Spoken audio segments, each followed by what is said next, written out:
Bueno, queridos amigos y amigas de este canal de YouTube, nuevamente mis agradecimientos con todos sus likes, con sus suscripciones también, con sus comentarios sobre estos temas un poco complejos. Hoy vamos a tener un tema muy complejo, muy delicado, que es el tema de la belleza. Sí, de la belleza y en relación con el arte. Tomo este tema porque, bueno, fue de las respuestas, fue la segunda respuesta que nos dio el ChatGPT. No voy a leer más ChatGPT, solamente voy a tomar los ítems que me dio en la búsqueda que hice, para no cansarlos tanto con la lectura. El tema de la belleza en relación con el arte es un tema muy complejo, ¿sí? Y es muy complejo porque se supone que sí está relacionada la belleza con el arte, ¿ya? Y yo no voy a decir que no, pero lo que sí voy a decir es que de pronto no está tan ligada la belleza al arte como creemos. Ese es el primer punto. De esta primera reflexión o reflexionando sobre la belleza me surgen tres preguntas. Tres preguntas. La primera muy obvia, de pronto las segundas también. La primera pregunta es ¿qué es la belleza? La segunda pregunta es ¿todas las cosas bellas son artísticas? Y la tercera pregunta es, ¿todas las obras de arte realmente son bellas? Esas serían como las tres preguntas básicas para poder reflexionar sobre este tema. La primera pregunta es sobre qué es lo bello.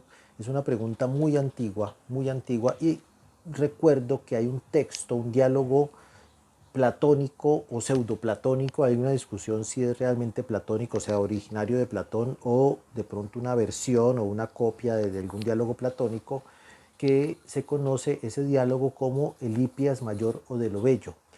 ¿Sí? No lo voy a resumir mucho, o lo voy a resumir mucho más bien, pero se los comento brevemente. En el Hipias Mayor, Hipias, que es uno de estos filósofos de la época del siglo IV, siglo V antes de nuestra era, se encuentra con Sócrates y terminan discutiendo sobre lo bello. ¿Sí? El diálogo, hasta donde yo lo conozco, hasta donde lo he leído, no termina en ninguna conclusión. Sí hay una derivación, hay una pregunta, hay una derivación, unas respuestas.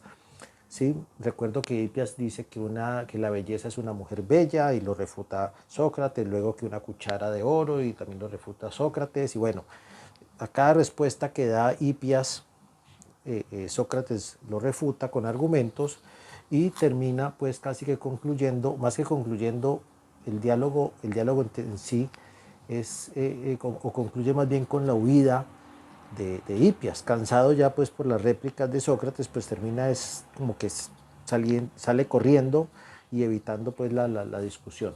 Es un poco la complejidad, pero lo interesante aquí, ya, y para hablar de la belleza, es que hasta donde yo tengo entendido y hasta donde yo conozco, ya me dirán ustedes en comentarios si conocen algo diferente o si saben algo diferente, el tema de la belleza, el concepto de belleza, viene de los griegos, precisamente del siglo V antes de nuestra era, especialmente de los griegos de Atenas, en ese momento, donde por unas cuestiones, yo lo voy a llamar así, por una revolución política, social, cultural, simbólica también, una revolución que conocemos más o menos como el paso de la tiranía, ¿sí? de los monarcas atenienses, que eran los tiranos, a otro modelo político que hoy también conocemos muy bien, bueno, más o menos bien, que es la democracia.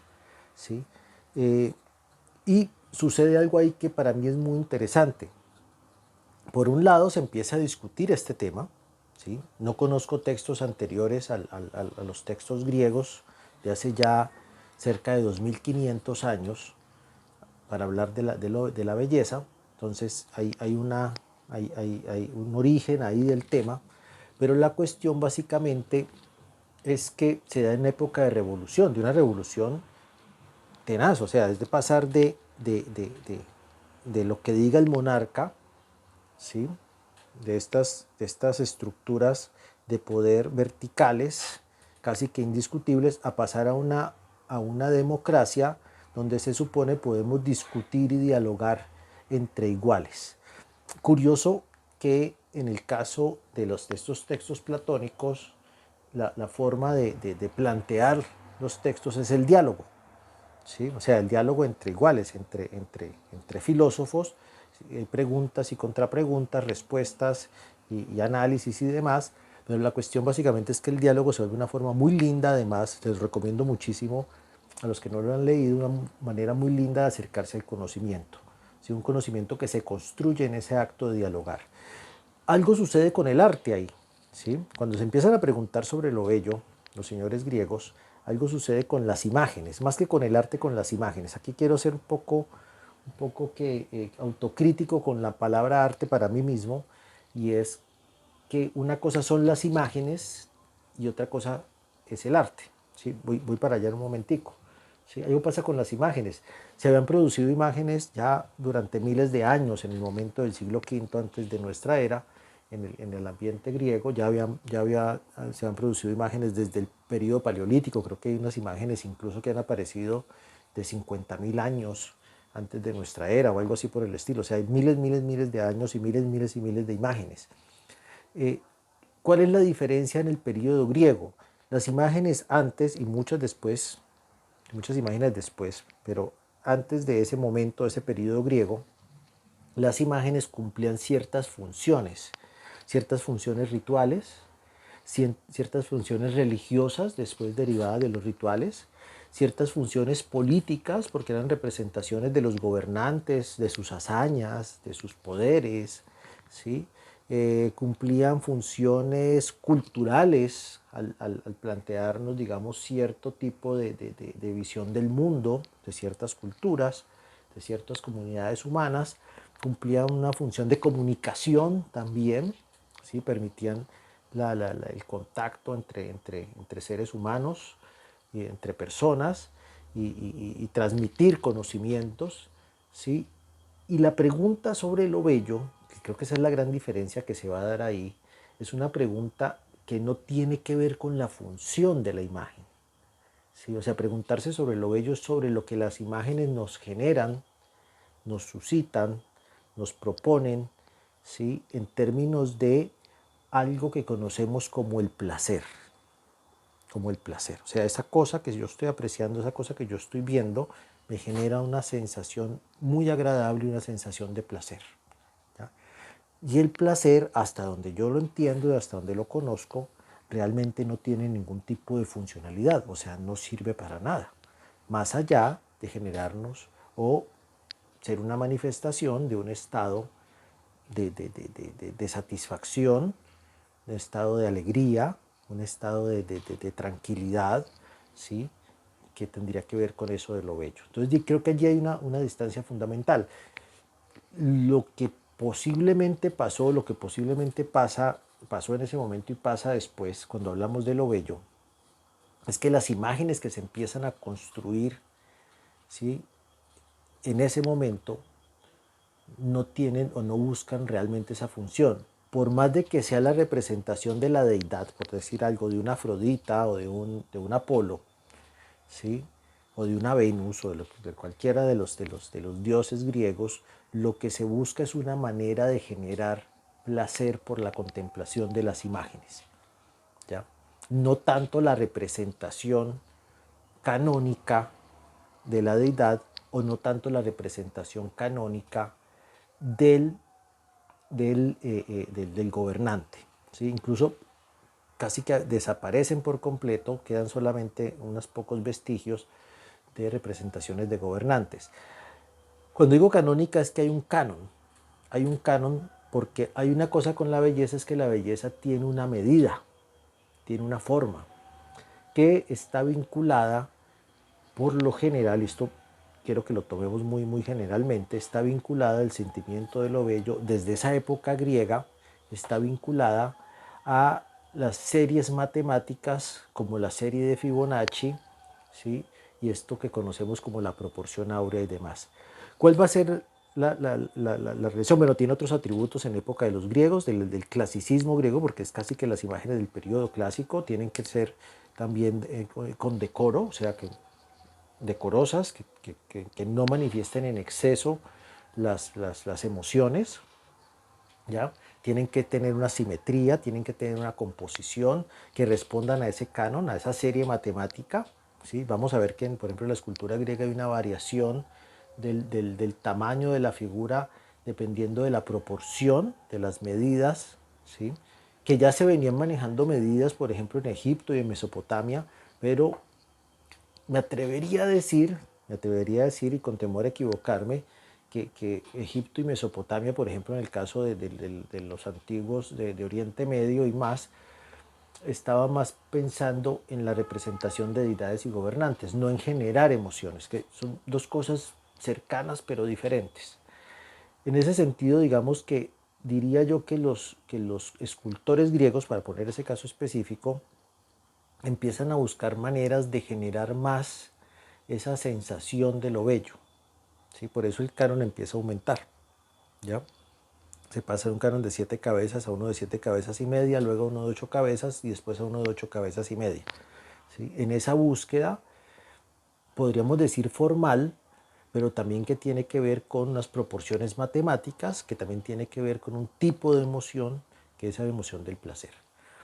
Poco después, bueno, mucho después, porque lo vamos a mirar en esta línea de tiempo muy grande, bueno, filósofos que hablan en la antigua Grecia de esto son Platón, Aristóteles, Sócrates, seguramente muchos otros más, pero poco después en Roma aparece un personaje que realmente creo que no se le conoce el nombre, ¿sí?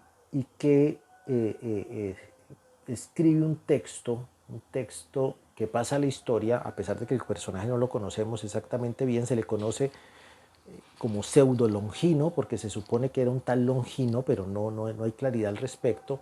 Y pseudo Longino, hablando sobre la belleza, plantea otro término que evoluciona en el tiempo y que se transforma en una emoción casi que contraria a la emoción de lo bello. ¿Sí? El término es lo sublime. Por allá por el siglo I de nuestra era, creo que Pseudolongino escribe esto. ¿Sí? Y ese término lo retoma un filósofo irlandés del siglo XVIII, un filósofo muy interesante que se llama Edmund Burke. Edmund Burke escribe un texto sobre lo bello y lo sublime y distingue lo bello de lo sublime, planteando que lo sublime es una calidad diferente de placer.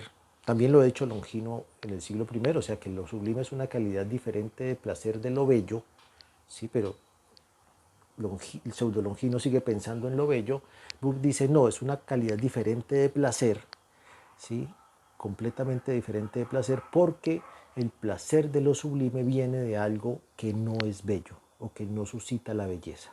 ¿Sí?